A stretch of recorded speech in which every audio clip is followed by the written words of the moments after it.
എല്ലാവർക്കും നമസ്കാരം. കൃഷ്ണ മൈൻഡ് പാത്തിലേക്ക് സ്വാഗതം.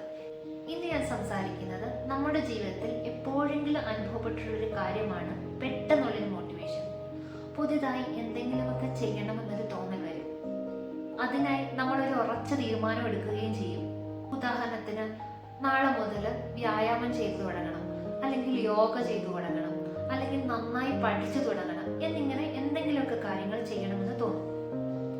ആദ്യത്തെ 2 ദിവസങ്ങളിൽ നമ്മളത് കൃത്യമായി ഫോളോ ചെയ്യും.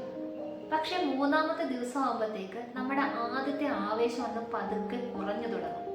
വീണ്ടും പണ്ടത്തെ പോലെ ഫോണിൽ സ്ക്രോൾ ചെയ്ത് മടി പിടിച്ചങ്ങനെ ഇരിക്കും. എന്നിട്ട് നമ്മൾ തന്നെ ആലോചിക്കും, ഇതൊന്നും എനിക്ക് ചെയ്യാൻ പറ്റുന്നില്ലല്ലോ, എന്തുകൊണ്ടാണ് ഇങ്ങനെയൊക്കെ സംഭവിക്കുന്നത്? ഇത് ശരിക്കും നിങ്ങളുടെ മടി കൊണ്ട് സംഭവിക്കുന്നതാണോ? നിങ്ങൾ എപ്പോഴെങ്കിലും ചിന്തിച്ചിട്ടുണ്ടോ? നിങ്ങൾക്ക് ആർക്കെങ്കിലും ഇത്തരം അനുഭവം ഉണ്ടെങ്കിൽ കമന്റ് ചെയ്യാൻ മറക്കരുത്. എന്റെ ജീവിതത്തിൽ പല കാര്യങ്ങൾക്കും ഇങ്ങനെ തന്നെയാണ് സംഭവിച്ചിട്ടുള്ളത്. ഇത് സത്യത്തിൽ നിങ്ങളുടെ മടി കൊണ്ടല്ല, നിങ്ങൾക്ക് വിൽ പവർ ഇല്ലാത്തത് കൊണ്ടും അല്ല. ഇതിന് പിന്നിൽ കൃത്യമായ ശാസ്ത്രീയ വശമുണ്ട്. അതെന്താണെന്നും അതെങ്ങനെ മാറ്റിയെടുക്കാമെന്നുമാണ് ഇന്നത്തെ വീഡിയോയിലൂടെ ഞാൻ സംസാരിക്കുന്നത്. നിങ്ങൾക്ക് ഇങ്ങനെ അനുഭവപ്പെട്ടിട്ടുള്ളവരാണെങ്കിൽ തീർച്ചയായിട്ടും ഈ വീഡിയോ പൂർണ്ണമായിട്ടും കാണാൻ ശ്രമിക്കുക. നിങ്ങൾക്ക് എന്തായാലും ഉപകാരപ്പെടുന്നതാണ്. ഇതിന്റെ കാരണമാണ് ഡോപ്പമിൻ ഇമ്പാക്ട്. നമ്മുടെ തലച്ചോറിൽ ഉണ്ടാകുന്ന ഒരു കെമിക്കലാണ് ഡോപ്പമിൻ. ഇതിനെ നമുക്ക് റിവാർഡ് കെമിക്കൽ എന്ന് വിളിക്കാം. നിങ്ങൾ അമിതമായി കഠിനാധ്വാനം ചെയ്ത് ഒരു കാര്യം നേടുമ്പോഴോ അല്ലെങ്കിൽ അമിതമായി സന്തോഷിക്കുമ്പോഴോ തലച്ചോറിൽ റിലീസ് ചെയ്യുന്ന ഹോർമോണാണ് ഈ ഡോപ്പമിൻ. ഡോപ്പമിൻ നിങ്ങളെ കൂടുതൽ സന്തോഷിപ്പിക്കുകയും കൂടുതൽ കാര്യങ്ങൾ ചെയ്യാൻ വേണ്ടി പ്രേരിപ്പിക്കുകയും ചെയ്യും. ഇന്നത്തെ കാലത്ത് ഡോപ്പമിന്റെ അളവ് കൂട്ടാൻ വേണ്ടി നിങ്ങൾ പ്രത്യേകിച്ച് വലിയ കാര്യങ്ങളൊന്നും ചെയ്യേണ്ട ആവശ്യമില്ല. സോഷ്യൽ മീഡിയയിൽ റീൽസ് കാണുമ്പോഴോ അല്ലെങ്കിൽ ജങ്ക് ഫുഡ് കഴിക്കുമ്പോഴോ അല്ലെങ്കിൽ മൊബൈൽ ഗെയിംസ് കളിക്കുമ്പോഴോ ഈ ഡോപ്പമിന്റെ പ്രവാഹം നിങ്ങളുടെ ബ്രെയിനിലേക്ക് അമിതമായി വരും. ഇങ്ങനെ ഉണ്ടാകുന്ന ഡോപ്പമിനെ നമ്മൾ ചീപ്പ് ഡോപ്പമിൻ എന്നാണ് വിളിക്കുന്നത്. ചെറിയ ഉദാഹരണം പറയാം. നിങ്ങൾ നിരന്തരമായിട്ട് ചോക്ലേറ്റ് കേക്ക് കഴിക്കുന്ന ഒരാളാണെന്ന് കരുതുക. പെട്ടെന്ന് ഒരു ദിവസം നിങ്ങൾക്ക് ഒരു ആപ്പിൾ തന്നാൽ നിങ്ങൾക്ക് അത്രമാത്രം രസം ഉണ്ടാകില്ല. അതുപോലെ തന്നെയാണ് നിങ്ങളുടെ തലച്ചോറും. നിങ്ങൾ ഫോൺ ഉപയോഗിക്കുന്നതിലൂടെ അമിതമായ വിനോദങ്ങളിൽ ഏർപ്പെടുന്നു. അതിലൂടെ ധാരാളം ഡോപ്പമിൻ നിങ്ങൾക്ക് ലഭിക്കുന്നുണ്ട്. അതുകൊണ്ട് തന്നെ നിങ്ങൾ പഠിക്കുകയോ അല്ലെങ്കിൽ ഒരു പുസ്തകം വായിക്കുമ്പോഴോ അതൊരു ബോറിംഗ് ആക്ടിവിറ്റി ആയിട്ടാണ് ബ്രെയിൻ ഫീൽ ചെയ്യുക. കാരണം ഈ ആക്ടിവിറ്റിയിൽ നിന്ന് കിട്ടുന്ന ഡോപ്പമിന്റെ അളവ് വളരെ കുറവാണ്. അതുകൊണ്ട് തന്നെയാണ് നിങ്ങൾക്ക് അച്ചടക്കത്തോടെ ഒരു കാര്യവും ചെയ്യാൻ പറ്റാത്തത്. നിങ്ങൾ നാളെ ഒരു കാര്യം ചെയ്യണമെന്ന് ആഗ്രഹിക്കുന്നു. ഉദാഹരണത്തിന് ഞാൻ നേരത്തെ പറഞ്ഞ പോലെ യോഗ ചെയ്യണമെന്ന് ആഗ്രഹിക്കുന്നു. പക്ഷെ നിങ്ങൾക്ക് യോഗ ചെയ്യുമ്പോൾ കിട്ടുന്ന ഒരു എമൗണ്ട് ഓഫ് ഡോപ്പമിൻ അല്ല നിങ്ങൾ അത്രയും സമയം ഫോണിൽ റീൽസ് കാണുമ്പോൾ കിട്ടുന്നത്.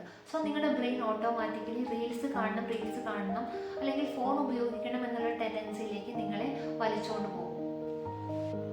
ഈ ഡോപ്പമിന്റെ അളവ് കൊണ്ടാണ് നമുക്ക് പല കാര്യങ്ങളും കണ്ടിന്യൂസ് ആയിട്ട് ചെയ്യാൻ പറ്റാത്തത്. നമുക്ക് തീവ്രമായ ആഗ്രഹം കാണും കണ്ടിന്യൂസ് ആയിട്ട് ചെയ്യണമെന്ന്. പക്ഷേ ഈ ഡോപ്പമിൻ ഇങ്ങനെ നിൽക്കുന്നതുകൊണ്ട് തന്നെ നമുക്കത് കണ്ടിന്യൂസ് ചെയ്യാനുള്ള പ്രേരണ കുറയുകയും ഫോണ് അല്ലെങ്കിൽ മറ്റുള്ള ആക്ടിവിറ്റി ചെയ്യാൻ വേണ്ടിയിട്ട് താല്പര്യം കൂടുകയും ചെയ്യും. ഇനി ഇതിനെ എങ്ങനെ മറികടക്കാമെന്ന് നോക്കാം. ഏറ്റവും പ്രധാനപ്പെട്ട ആദ്യത്തെ സ്റ്റെപ്പാണ് നിങ്ങളുടെ ജീവിതത്തിലെ ആദ്യത്തെ മണിക്കൂറുകളെ സംരക്ഷിക്കുക എന്നുള്ളത്. നിങ്ങൾ രാവിലെ എണീറ്റ് കഴിഞ്ഞാൽ ഉടനെയുള്ള ആദ്യത്തെ മണിക്കൂറുകൾ നിങ്ങളുടെ ബ്രെയിനിനെ സംബന്ധിച്ച് വളരെയധികം ഇമ്പോർട്ടൻ്റ് ആണ്. നിങ്ങൾ ഉണർന്ന ഉടനെ ഫോൺ എടുത്ത് നോക്കുകയാണെങ്കിൽ ആദ്യം തന്നെ അമിതമായൊരു ഡോപ്പമിൻ റിലീസ് അവിടെ ഉണ്ടാകും. ഇത് അന്നേ ദിവസത്തെ ഡോപ്പമിന്റെ ബേസ് ലെവൽ നല്ല ഉയരത്തിലെത്തിക്കും. പിന്നീട് അന്ന് നിങ്ങൾ ചെയ്യുന്ന സാധാരണ കാര്യങ്ങൾക്കൊന്നും പ്രത്യേക താല്പര്യം നിങ്ങൾക്കുണ്ടാകുകയില്ല. അതുകൊണ്ട് തന്നെ നിങ്ങൾ എണീറ്റ ഉടനെ ഫോൺ യൂസ് ചെയ്യുന്നവരാണെങ്കിൽ തീർച്ചയായിട്ടും അത് ഒഴിവാക്കുക.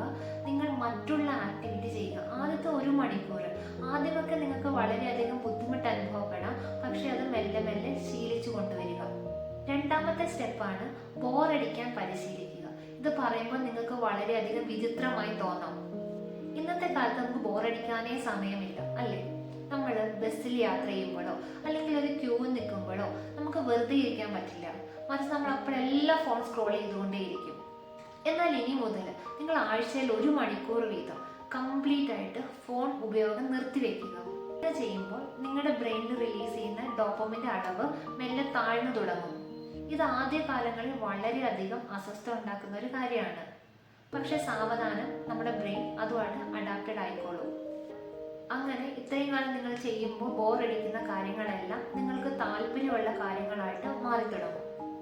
ഇതിലൂടെ നടക്കുന്ന പ്രക്രിയ എന്ന് പറയുന്നത് നിങ്ങളുടെ ബ്രെയിനിനെ റീസെറ്റ് ചെയ്യുന്ന കാര്യമാണ്. ഇത് നിങ്ങളുടെ ലൈഫിൽ വളരെയധികം ഇമ്പോർട്ടൻ്റ് ആയിട്ടുള്ളൊരു കാര്യമാണ്.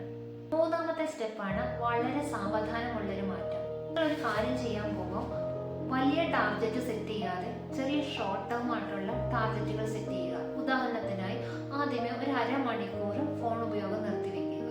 അങ്ങനെ ഒരാഴ്ച ചെയ്യുമ്പോൾ നിങ്ങൾക്ക് അതിന് ഇൻറ്റൻസിറ്റി കൂട്ടിക്കൊണ്ടുവന്ന് 1 മണിക്കൂറായിട്ട് കുറയ്ക്കാൻ വേണ്ടി പറ്റും. വലിയ ടാർഗറ്റുകൾ ഒഴിവാക്കുക. നിങ്ങൾ പെട്ടെന്നുള്ളൊരു മാറ്റം പ്രതീക്ഷിക്കാതെ സ്ലോ ആയിട്ടുള്ളൊരു പ്രോഗ്രസ്സും സ്ലോ ആയിട്ടുള്ളൊരു മാറ്റമാണ് നിങ്ങൾ പ്രതീക്ഷിക്കേണ്ടത്. ഇങ്ങനെയെല്ലാം ചെയ്യുമ്പോൾ നിങ്ങളുടെ ബ്രെയിൻ അസ്വസ്ഥമാകും. വീണ്ടും ഫോൺ യൂസ് ചെയ്യാനുള്ള ടെൻഡൻസി വന്നുകൊണ്ടേയിരിക്കും. പക്ഷെ നിങ്ങൾ എങ്ങനെ ഇത് ഓവർകം ചെയ്യുന്നോ അതനുസരിച്ചിരിക്കും നിങ്ങൾക്ക് വരുന്ന ജീവിതത്തിലെ വലിയ മാറ്റങ്ങളും. ഓർക്കുക, ഈ അച്ചടക്കങ്ങളും ഈ ശീലങ്ങളും ഒരു ദിവസം കൊണ്ട് വരുന്നതല്ല. നിങ്ങൾ കണ്ടിന്യൂസ് ആയി പ്രാക്ടീസ് ചെയ്യുമ്പോൾ വരുന്നതാണ്. പക്ഷെ ഇങ്ങനെ കണ്ടിന്യൂസ് ആയിട്ട് ചെയ്യണമെങ്കിൽ എന്ത് വേണം? നിങ്ങളുടെ ബ്രെയിൻ അതിനുവേണ്ടി റെഡി ആകണം. അതിനുവേണ്ടി നിങ്ങൾ ആദ്യം ചെയ്യേണ്ട കാര്യമാണ് ഈ ഡോപ്പമിൻ സിസ്റ്റം റീസെറ്റ് ചെയ്യുക എന്നുള്ളത്. ഞാൻ പറഞ്ഞ ഈ 3 മാർഗങ്ങളിലൂടെ നിങ്ങൾക്കത് നേടിയെടുക്കാൻ വേണ്ടി പറ്റും. ഞാൻ പറയുന്ന അത്ര എളുപ്പമല്ല നിങ്ങൾക്കിത് ജീവിതത്തിൽ പ്രാവർത്തികമാക്കാൻ. പക്ഷെ നിങ്ങളിത് പ്രാക്ടീസ് ചെയ്യുകയാണെങ്കിൽ തീർച്ചയായിട്ടും നിങ്ങൾക്ക് മാറ്റമുണ്ടാവും. ഇന്ന് നിങ്ങൾ എടുക്കേണ്ട തീരുമാനം ഇതാണ്: നാളെ രാവിലെ എണീറ്റാൽ ആദ്യത്തെ 1 മണിക്കൂർ ഞാൻ ഫോൺ യൂസ് ചെയ്യില്ല എന്നത്. നിങ്ങളിങ്ങനെ ഒരാഴ്ച ഒന്ന് ചെയ്തു നോക്കൂ. നിങ്ങൾക്ക് നല്ല മാറ്റമുണ്ടാവും.